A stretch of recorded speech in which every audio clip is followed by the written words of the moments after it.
Hello साथियों, आपका स्वागत है आपके अपने YouTube channel career care NCH में। हमने पिछली 3 वीडियो में भारत की भू-स्थिति एवं विस्तार के बारे में अच्छी तरह से जान लिया और इतनी अच्छी तरह जाना है कि हम अपनी लाइफ में कभी नहीं भूल सकते। ठीक है दोस्तों, हमने इतनी बेसिक से मैप के द्वारा बहुत अच्छे जाना है कि छोटी छोटी चीज और इतना डीपली गए हैं कि आप यूपीएससी का एग्जाम भी दे सकते हैं। जो पिछले 3 क्लास लिए उसमें भारत की भू-स्थिति विस्तार में से यदि आपके एग्जाम में कोई भी क्वेश्चन आता है उससे बाहर नहीं जाएगा। ठीक है साथियों, उसके बाद आज हम ज्योग्राफी में नेक्स्ट चैप्टर भारत का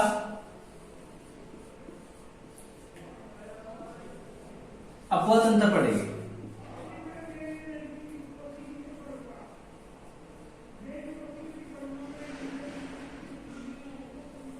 क्या पढ़ेंगे? भारत का अपवातंत्र। ठीक है दोस्तों, इसके पढ़ने से पहले हम आपसे कुछ राय लेना चाहते हैं। आप सभी अपने कमेंट में जवाब देना कि हम लाइव क्लास स्टार्ट करने वाले हैं, तो अपना टाइम टेबल बता दीजिए, सुबह या दोपहर या शाम को। आपको जोन सा भी टाइम अच्छा लगे अपने कमेंट में बताइए, हम उस हिसाब से ही लाइव क्लासेस स्टार्ट कर देंगे। ठीक है साथियों, हमारे YouTube चैनल पर 1 तारीख से आपको लाइव क्लासेस मिल जाएंगे। ठीक है, आप अपना टाइम टेबल देना, हम लाइव क्लासेस स्टार्ट कर देंगे। ठीक है, ये तो होगा हमारी बातें। अब हम चलते हैं टॉपिक की तरफ। क्या पढ़ेंगे? भारत का अपवातंत्र। भारत का अपवातंत्र में हम 2 चीजें पढ़ेंगे। क्या? एक हिमालय की साइड, हिमालय, एक तो हिमालय से निकलने वाली नदियां। अपवातंत्र पता होगा, ऐसी बड़ी नदी जिसमें कई छोटी नदियां मिलकर एक बहाव, मतलब कि नदी बहती है बड़ी वाली, तो उसको अपवातंत्र बोलते हैं। एक हिमालय से निकलने वाली और एक प्रायद्वीपीय। प्रायद्वीपीय, एक हिमालय अपवातंत्र, एक प्रायद्वीपीय। प्रायद्वीपीय कौन? दक्षिण भारत का, हिमालय वाला ऊपर। हिमालय से कौन कौन सी नदियां निकलती है? एक सिंधु, एक गंगा, एक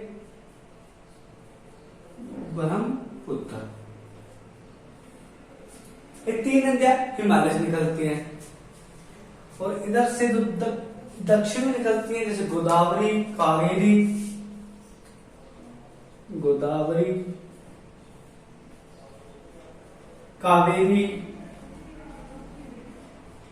कृष्णा, ऐसी बहुत सी नदियां ईटीसी, ऐसी बहुत सी नदियां जो प्रायद्वीपीय भाग से भी निकलती है। हम इसके साथ ही टॉपिक स्टार्ट करेंगे और हम बता दें हिमालय से जो नदियां निकलती हैं वो सतत वाहिनी तो हमेशा रहती हैं।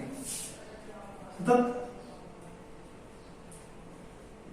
वाहिनी मतलब कि हमेशा बहती हैं। यह बर्फ और वर्षा से जल लाती है। ठीक है, और ये वाली ऐसे तक जो मतलब कि कभी कभी बहती है, जो लगातार नहीं बहती है, सतत वाहिनी। ठीक है, यह सिर्फ वर्षा से पानी लाती है, वर्षा से जल लाती है। ठीक है दोस्तों, भारत का अपवातंत्र में 2 चीजें पढ़ेंगे हम, एक तो हिमालय से निकलने वाली और एक प्रायद्वीपीय से निकलने वाली। हिमालय जो निकलती है सतत वाहिनी जो हमेशा बहते रहते हैं, जिनको पानी कहां से मिलता है? बर्फ से या वर्षा से। और प्रायद्वीप में ऐसे तत्वाहिनी जो कभी कभी बहती है, लगातार नहीं बहती रहती। और किससे पानी मिलता है इनको? वर्षा जल आती है। ठीक है साथियों, इसमें हिमालय से सिंधु, गंगा, ब्रह्मपुत्र तीन नदियां, प्रायद्वीप में गोदावरी, कावेरी, कृष्णा और बहुत सी नदियां हैं। ठीक है साथियों, हम इन सभी को विस्तार से जानेंगे। तरफ कर देता हूं, फिर उसके बाद हम एक एक नदी को विस्तार से जानते हुए अपना टॉपिक आगे की ओर बढ़ाएंगे।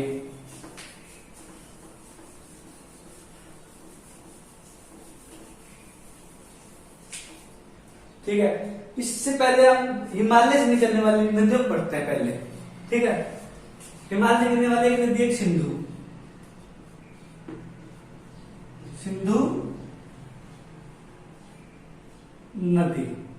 ठीक, सिंधु नदी पैदा अपना भारत में रफली थोड़ा सा। ठीक है, यहां से एक मानसरोवर झील है और एक मतलब कि क्या कहते हैं उसको, चेमायुंगडुंग ग्लेशियर है, वहां से सिंधु नदी निकलती है। क्या है? चेमायुंगडुंग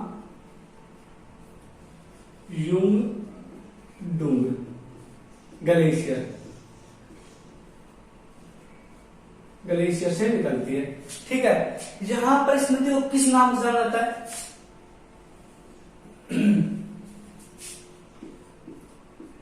सिंगी खबान। यहां पर इस नदी को किस नाम जाना जाता है? सिंगी खबान नाम से जाना जाता है। ठीक है, और यह अपने भारत में यहां प्रवेश करती है। यह जगह का नाम पता होगा, क्या नाम है? दमचौक। दमचौक, दमचौक कहां पर है?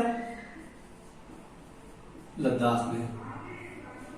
ठीक है साथियों, ये ऐसे ही आगे बढ़ती हुई जाती है और आगे आके यहां पर क्या है? अरब सागर, अरब सागर में मिल जाती है। क्या दमचौक में क्या प्रवेश करी? यहां पर क्या है? लेह है अपना।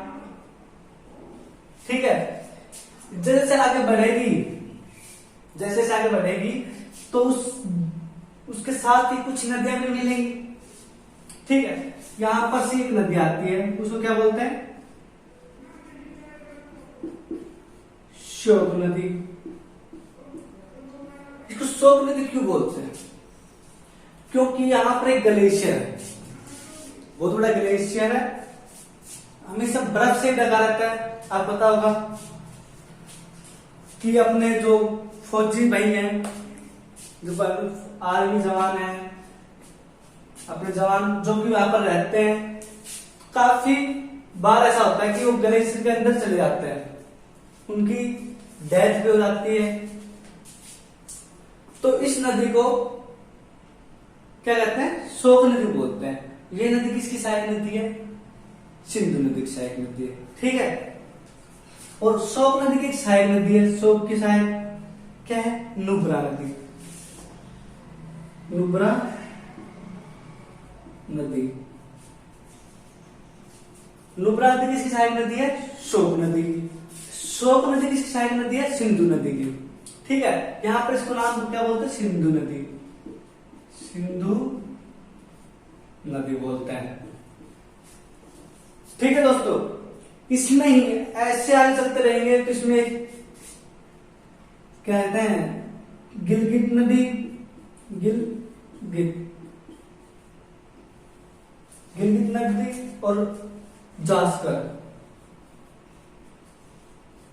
नदी भी इसमें मिल जाती है।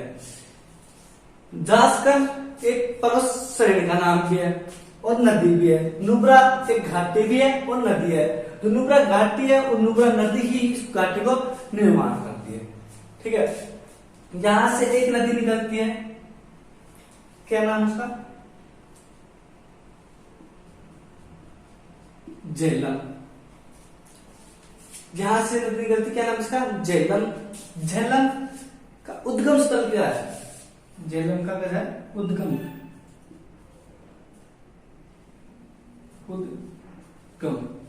कहां से होता है? कई जगहों में आपको वेदनाग मिल जाएगा, कई जगह आपको शेषनाग मिल जाएगा। मैं बताता हूं आपको, शेषनाग झरने से स्टार्ट होता है, शेषनाग झरने से उद्गम होता है। ये आपको एनसीईआरटी से पढ़ाया जा रहा है, एनसीईआरटी से। यदि आपको वेदनाग या शेषनाग में चुनना हो तो आप शेषनाग को चुनना हमेशा, क्योंकि जो भी एग्जामिनर है या आप कभी भी कोर्ट केस भी करोगे ना तो एनसीईआरटी को प्रूफ मानते हो। और एनसीईआरटी क्या दे रखा है, शेषनाग झरना, जो कहां पर है, वेरीनाग झील के पास। कहां पर है, वेरीनाग झील के समीप है। ठीक है, ये बात किस में जाती है, सिंधु नदी में। इसके बाद एक नदी और है, इसके बाद एक नदी और है, झेलम चिनाब में मिलती है, ना कि उसमें सिंधु में। चिनाब आती है, झेलम मिलती है चिनाब में। ठीक है, ये क्या कौन सी नदी है, चिनाब नदी। और चिनाब नदी का उद्गम स्थल है, तो चिनाब नदी इसको उद्गम स्थल क्या है, बाड़ा लाचला दर्रा, बाड़ा लाचला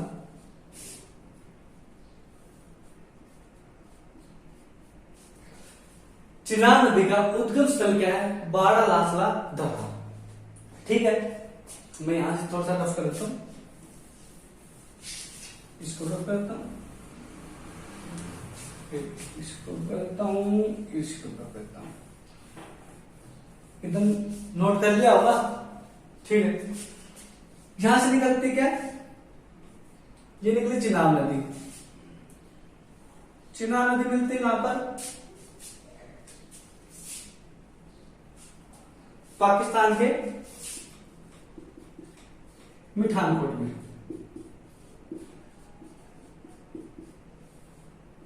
इसमें और भी नदियां मिलती है, जैसे कि रावी नदी, रावी नदी मिलती है, रावी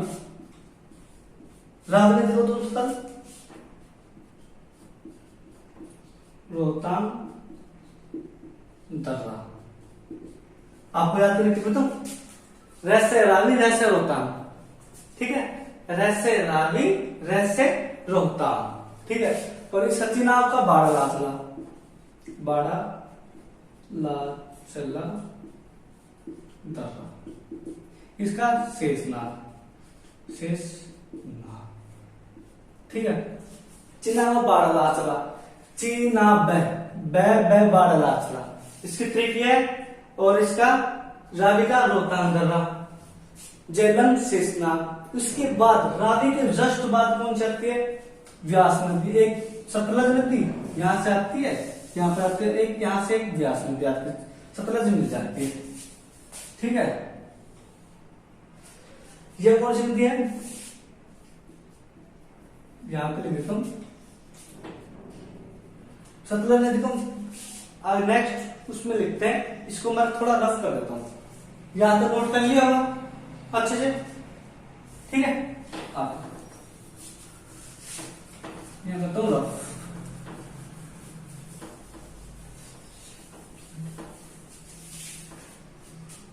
क्या बताते थे, चिनाब नदी ना, सतलज नदी, यहां से उसका उद्गम स्थल कौन सा है, मानसरोवर झील, मानसरोवर झील कहां पर है, तिब्बत में, तिब्बत में। तिब्बत कहां पर है, चीन में। चीन ने कब्जा कर रखा है तिब्बत पे।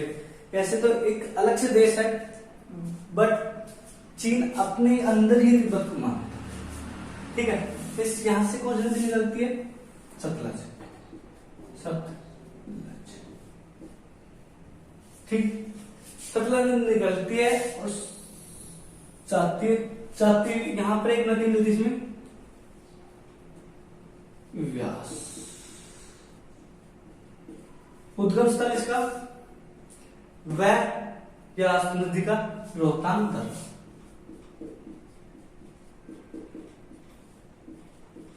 रोहतांग दर्रा एक और का भी है, अभी पढ़ाया जस्ट मैंने, इसका रावी नदी का, ठीक है। और इस सतलज नदी अपने यहाँ पर प्रवेश करती है, यहाँ प्रवेश करते ही कौन सा स्थान प्रवेश होते हैं? हिमाचल प्रदेश। हिमाचल प्रदेश में प्रवेश करती है कौन सा दर्रा है जिससे निकलती है? शिव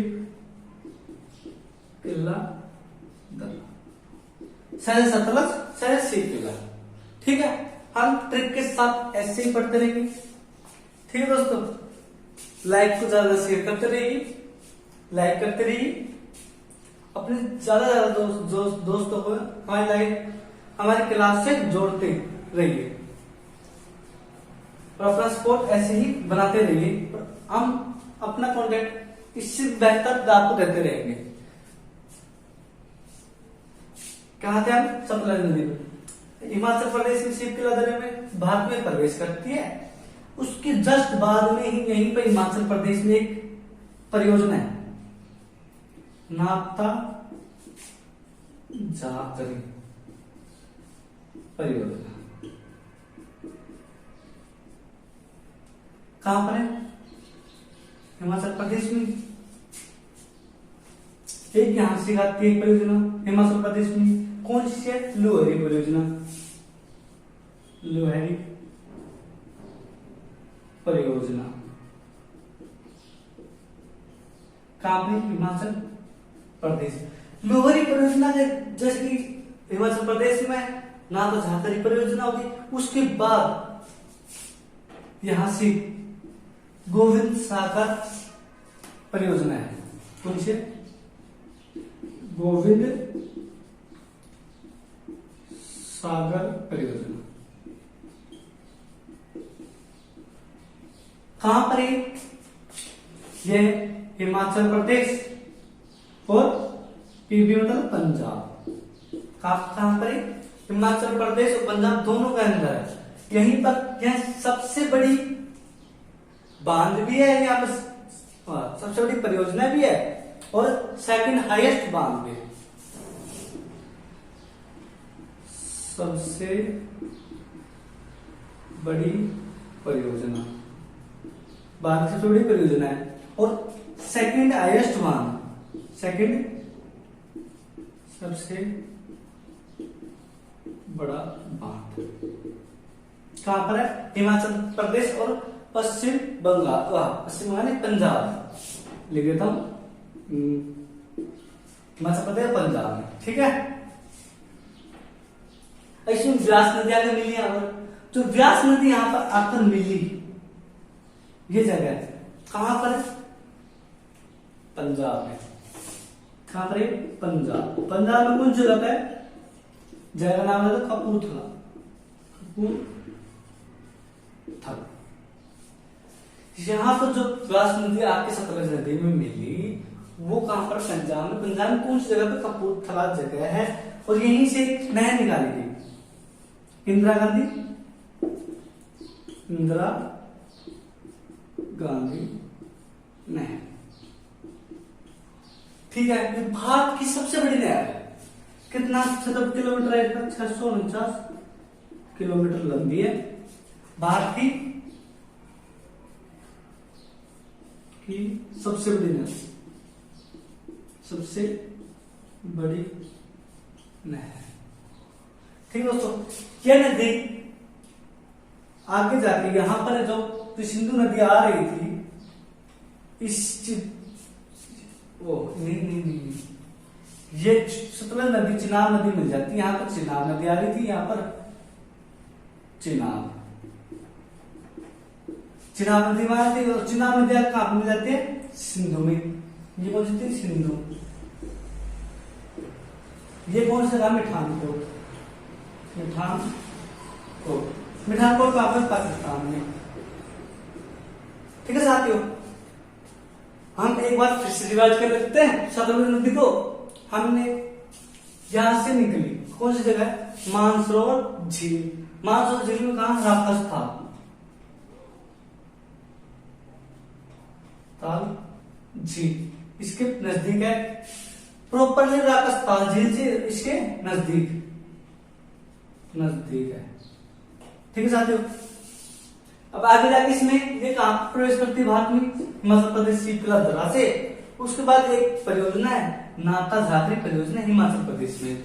उसके बाद एक और परियोजना लोहरी परियोजना। उसके बाद गोविंद सागर परियोजना है जो कि हिमाचल प्रदेश और पंजाब में दोनों में सम्मिलित है। सबसे बड़ी परियोजना है भारत की और सेकंड हाईएस्ट बांध भी बना हुआ इस पे। इसके बाद व्यास नदी आती है। व्यास नदी कहां से जो स्थल है, रोहतांग दर्रे से। ये आके यहाँ पर पंजाब में एक जगह है कपूरथला, वहां पर आकर सतलुज मिल जाती है।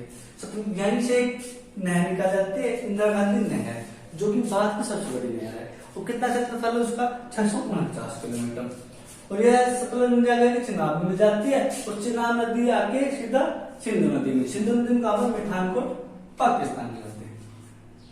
ये तो हो गए हमारे पूरी नदियां कहां से निकली, कहां पर गिरी, कैसे क्या था।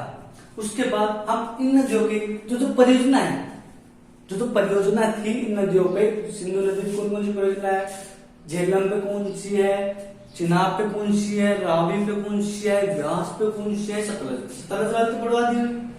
जो बच रही है उनके परियोजना और बढ़ाते हैं। साथ ये टॉपिक और क्लियर हो जाएगा। मिटा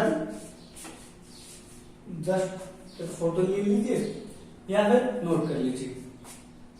वैसे आप साथ साथ नोट करते रहोगे ना, आपको पढ़ने में और भी मजा आएगा। अपने एक अच्छे से नोट्स बना लीजिए।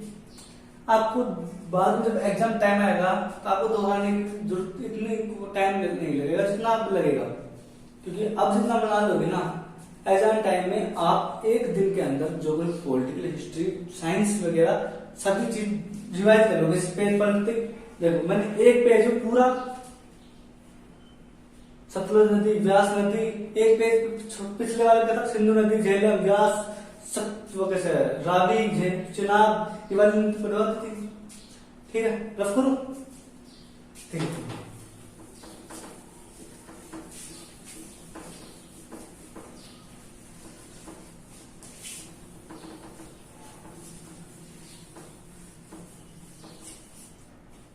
एक था कि हमारा भारत और पाकिस्तान के बीच सिंधु नदी समझौता हुआ था।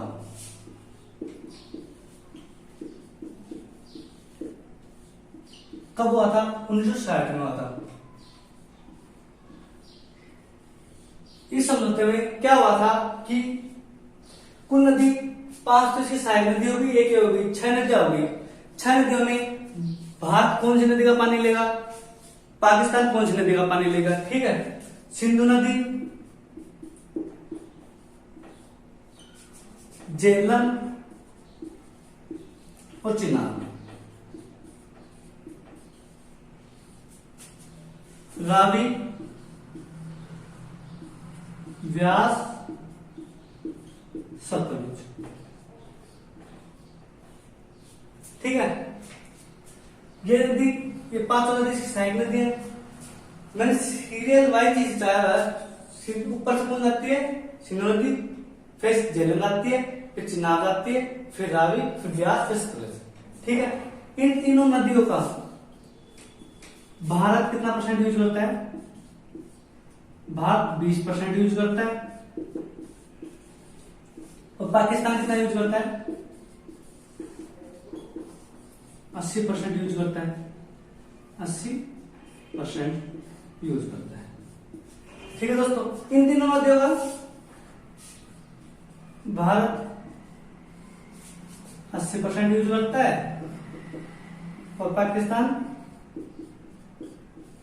20% यूज करता है। ये थी हमारी सिंधु नदी समझौता जो 1960 में हुआ था उसके बारे में।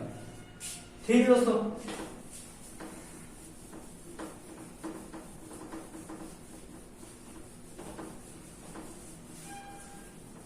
हम आगे अब इन नदियों की परियोजना और भी बात करें।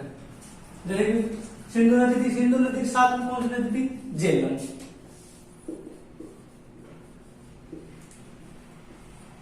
झेलम नदी, इसका उद्गम स्थल क्या था, उद्गम स्थल क्या था? शेषनाग झील, शेषनाग झील या झरना बोल दो। ठीक है, इसकी जो परियोजना है, परियोजना कौन कौन सी है? झेलम नदी की परियोजना तुलबुल,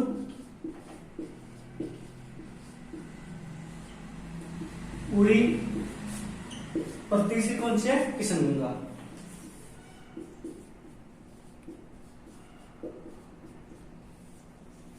कहां से उत्पन्न होता है? शेषनाग झील में। परियोजना तुलबुल, उड़ी और किशनगंगा। इसके बाद चिनाब। उद्गम स्थल कौन सा है?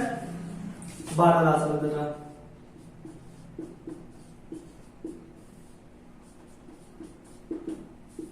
ठीक है, चिनाब वैसे बारालाचा दर्रा। ठीक है, इस परियोजना कौन कौन सी है? तुलबुल, नहीं तुलबुल तो इसकी थी, सलाल, बलुइहार, दुलहस्ती।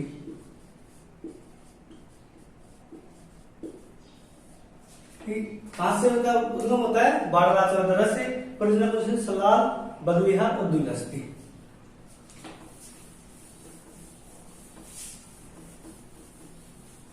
अब कौन सी बची है?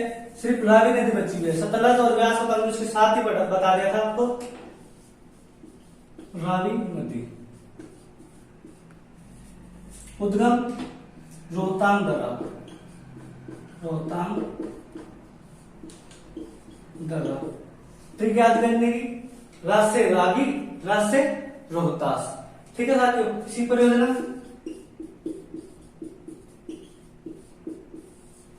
रणजीत सागर,